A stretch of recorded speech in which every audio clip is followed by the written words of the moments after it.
Hello guys, আসসালামু আলাইকুম।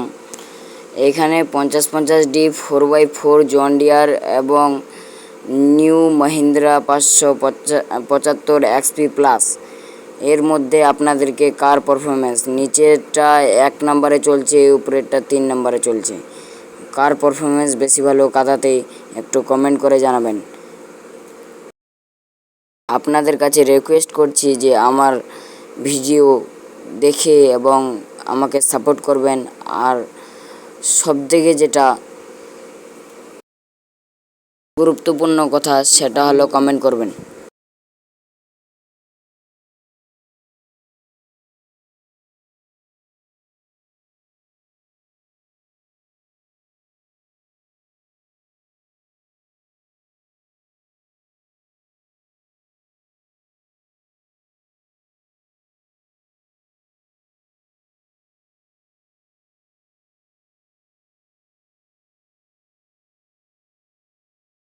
ধন্যবাদ পুরো ভিডিওটা দেখার জন্য। আপনাদেরকে ধন্যবাদ।